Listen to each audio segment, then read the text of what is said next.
59절까지의 말씀입니다. 누가복음 12장 49절에서 59절까지의 말씀을 제가 읽도록 하겠습니다. 내가 불을 땅에 던지러 왔노니 이 불이 이미 붙었으면 내가 무엇을 원하리요? 나는 받을 세례가 있으니 그것을 이루어지기까지 나의 답답함이 어떠하겠느냐? 내가 세상에 화평을 주려고 온 줄로 아느냐? 내가 너희에게 이르노니 아니라 도리어 분쟁하게 하려 함이로라. 이후부터 한 집에 5사람이 있어 분쟁하되 셋이 둘과 둘이 셋과 하리니 아버지가 아들과 아들이 아버지와 어머니가 딸과 딸이 어머니와 시어머니가 며느리와 며느리가 시어머니와 분쟁하리라 하시니라. 또 무리에게 이르시되 너희가 구름이 서쪽에서 있는 것을 보면 곧 말하기를 소나기가 오리라 하나니 가연 그러하고 남풍이 부는 것을 보면 말하기를 심히 더우리라 하나니 가연 그러하니라. 외식하는 자여, 너희가 천지의 기상은 분간할 줄 알면서 어찌 이 시대는 분간하지 못하느냐? 또 어찌하여 옳은 것을 스스로 판단하지 아니하느냐? 내가 너를 고발하는 자와 함께 법관에게 갈 때에 길에서 화해하기를 힘쓰라. 그가 너를 재판장에게 끌어가고 재판장이 너를 옥졸에게 넘겨주어 옥졸이 옥에 가둘까 염려하라. 내게 이르노니 한 푼이라도 남김이 없이 갚지 아니하고서는 결코 거기서 나오지 못하리라 하시니라. 아멘. 온 세상이 전쟁으로 흉흉합니다. 우리가 잠시 잊고 살아가고 있지만 코로나 바이러스와의 전쟁은 아직도 끝나지가 않았습니다. 러시아와 우크라이나의 전쟁도 1년이 넘게 진행 중에 있습니다. 티르키예와 시리아는 연속되는 지진으로 구호와 구조의 사투를 벌이고 있고 소말리아, 에티오피아, 또 케냐 전역에서는 생존을 위해 음식과 물을 찾느라 사투를 벌이고 있습니다. 이러한 때에 그 무엇보다 필요한 것은 화평입니다.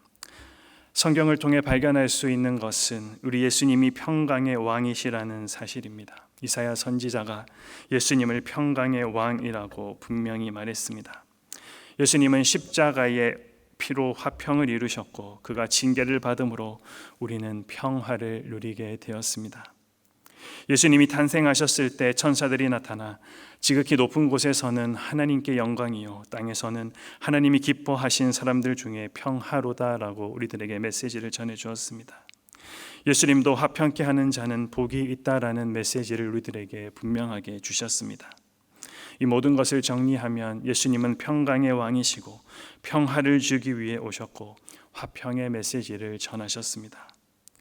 그런데 오늘 본문에 등장하는 예수님의 모습은 왠지 낯설게 느껴집니다. 우리가 알고 있는 것과는 정반대의 말씀을 하고 계시기 때문입니다. 먼저 49절에 내가 불을 땅에 던지러 왔다. 그리고 51절에 내가 세상에 화평을 주려고 온 줄로 아느냐? 내가 너에게 이르노니 도리어 분쟁하게 하려 함이로라. 예수님께서 이런 말씀들을 하신 이유가 무엇입니까? 3가지로 정리해 보겠습니다. 먼저 예수님이 던지신 말씀입니다. 그것은 49절에 불을 던지러 왔다입니다. 불은 어떤 이미지입니까? 손이나 옷에 또 집에 불이 붙었다면 어떻겠습니까? 불은 파괴력을 가지고 있습니다. 야고보서에서 혀에 대해 말하면서 작은 불이 온 산을 태우는 파괴력을 우리들에게 말해 주었습니다. 구약 성경에서도 여러 번 하나님의 심판을 묘사할 때 이 불이 사용되고 있습니다. 죄인에 대한 하나님의 분노에 대해서 맹렬한 불꽃, 맹렬한 화염이라고 표현하고 있습니다. 즉 불은 하나님의 심판, 분노, 진노에 대해 말씀하실 때 사용되고 있다라는 것입니다. 그러나 불에는 파괴, 심판, 또 분노의 의미만 있는 것이 아닙니다. 민수기 31장 23절입니다. 불에 견딜 만한 모든 물건은 불을 지나게 하라. 그리하면 깨끗하려니와. 그리고 말라기 3장 2절의 말씀입니다. 그는 여호와의 사자는 금을 연단하는 자의 불과 표백하는 자의 잿물과 같을 것이라. 광석에는 불 이외에 다른 물질이 있는데 불로 단련하면 순수한 금이 남는 것입니다. 여호와의 사자가 그러한 일을 할 것이다. 무엇을 말해주고 있습니까? 성경에 나오는 또 다른 불의 이미지는 정화의 기능입니다. 정화의 목적은 거룩하게 하기 위함입니다. 정리하면 예수님이 땅에 불을 던지러 왔다라는 것은 어떤 경우에는 심판의 의미이고 또 어떤 경우에는 구원의 의미입니다. 각각의 경우를 어떻게 판단할 수가 있습니까? 예수님은 천국 복음은 항상 우리들에게 두 가지 반응을 가져오게 합니다. 회개하라, 천국이 가까이 왔느니라. 이 말을 듣고 나타나는 반응은 하나는 회개하는 것이고 또 하나는 거절하는 것입니다. 나를 영접하라는 명령에 대한 반응도 마찬가지입니다. 영접하는 것과 영접하지 않는 것입니다. 받아들이는 두 가지 반응에 따라서 예수님의 메시지는 심판의 메시지가 되기도 하고 구원의 메시지가 되기도 합니다. 고린도전서 1장 18절의 말씀입니다. 십자가의 도가 멸망하는 자들에게는 미련한 것이요 구원을 받는 우리에게는 하나님의 능력이라. 예수님이 이 땅에 던지신 불은 예수님을 믿고 따르는 이들에게는 구원의 말씀이지만 믿지 않는 자들에게는 심판의 말씀이 되었습니다. 이것을 더욱 분명히 하기 위해 예수님이 집중하신 일이 있습니다. 오늘 우리가 두 번째로 집중해 보아야 하는 부분으로 예수님이 하신 사역입니다. 오늘 본문 50절에 받을 세례라는 표현이 등장합니다. 이미 세례 요한에게 세례를 받으신 예수님이 말하는 이 세례는 무엇을 의미하고 있는 것입니까? 이 표현과 동일한 표현이 성경에 나옵니다. 바로 예수님의 나라가 임하면 예수님의 좌우편에 앉게 해달라던 제자들에게 예수님이 질문하신 내용에 포함되어 있습니다. 마가복음 10장 38절입니다.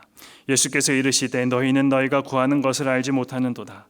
내가 마시는 잔을 너희가 마실 수 있으며 내가 받는 세례를 너희가 받을 수 있느냐. 여기서 예수님의 잔과 세례는 십자가를 의미합니다. 십자가에서 받을 고난을 말하고 있는 것입니다. 잔과 세례는 구약 성경에서 여러 번 심판의 도구로 사용되었습니다. 받을 세례라는 이 단어는 구약 성경에서 물에 잠기는 심판을 의미하고 있습니다. 노아의 홍수, 또 애굽의 군대가 수장된 것을 하나님의 진노, 하나님의 심판이라고 표현합니다.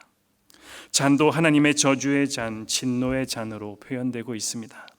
예수님이 오르셨던 십자가도 사실은 진노의 장소였습니다. 우리에게 쏟아져야 할 하나님의 모든 진노와 저주가 예수 그리스도께 쏟아졌던 것입니다. 예수님은 그것이 내가 받을 세례라고 오늘 말씀하고 있는 것입니다. 여러분, 우리가 의롭다함을 얻고 평화를 누리게 된 것은 예수님께서 우리가 받아야 할 이 진노를 대신 받으셨기 때문입니다. 이 큰 일을 행하기 위해 집중하고 묵묵히 그 길을 걸어가신 예수님의 신실한 순종하심으로 마침내 죄인된 우리를 구속하시고 거룩한 백성으로 세우신 것입니다. 그렇다면 이 예수님을 거절하는 자들에게는 어떤 일이 일어나겠습니까? 아무런 죄 없으신 그리스도께서 모든 수치와 조롱과 모욕과 핍박, 채찍질, 벌거벗겨지고 죽임을 당하셨습니다. 하나님 아버지와의 완전한 단절도 경험하셨습니다. 그럼에도 불구하고 이 예수를 거절하는 자들에게 히브리서 기자가 다음과 같이 경고합니다. 히브리서 10장 29절 말씀입니다.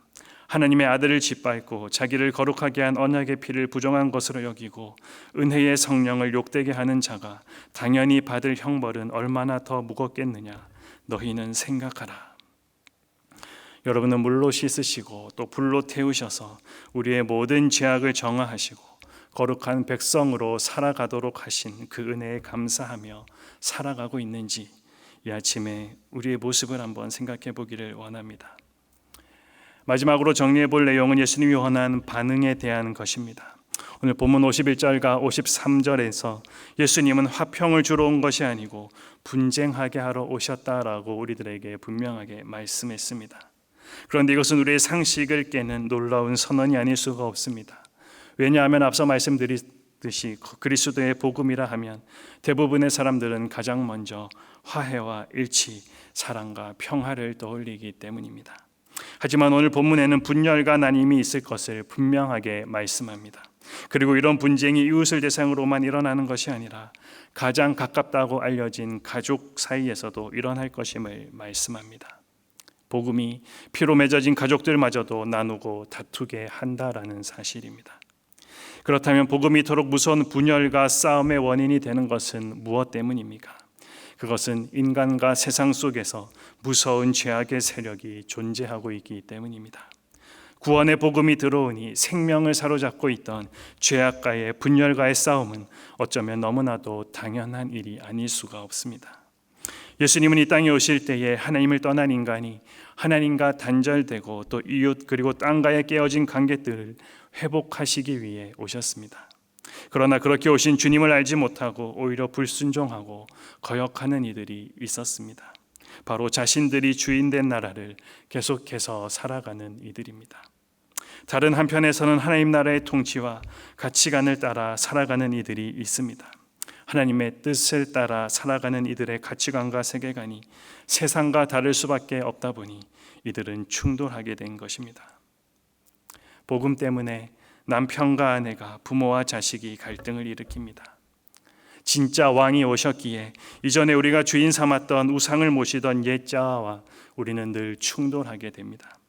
잘못된 것들과 타협하지 않고 진리를 지키기 위해 싸우기도 합니다. 빛과 어둠, 기름과 물이 하나가 될 수 없는 것처럼 진리와 비진리, 의와 불의가 하나 될 수가 없기 때문입니다. 그러한 의미에서 예수님은 이 세상에 화평이 아닌 분쟁을 가져오신 분입니다. 이 땅의 거룩한 하나님 나라 확장을 위해서 반드시 거쳐야 할 과정이기 때문에 그렇습니다. 이런 점에서 성도에게 고난과 핍박은 필연적인 현상이라 말할 수 있습니다. 그래서 예수님은 제자들에게 누구든지 나를 따라오려거든 자기를 부인하고 자기 십자가를 지고 나를 따라오라 말씀하셨습니다. 우리의 삶에 이러한 갈등들이 일어나는 이유가 무엇입니까? 우리의 삶에 이런 이유로 갈등들이 일어나고 있습니까? 아니면 예수님을 거절한 자들과 여전히 동일한 삶을 우리는 살아가고 있습니까? 그리스도와 세상을 동시에 사랑할 수 없습니다. 오늘 예수님의 말씀도 중간지대의 가능성을 완전히 우리들에게 없애버리고 있습니다. 내 삶이 정말 예수 그리스도를 쫓는 삶인지 이 아침에 돌이켜보기를 원합니다. 우리가 화평을 누리는 것은 예수님이 대신 진노를 받으셨기 때문입니다.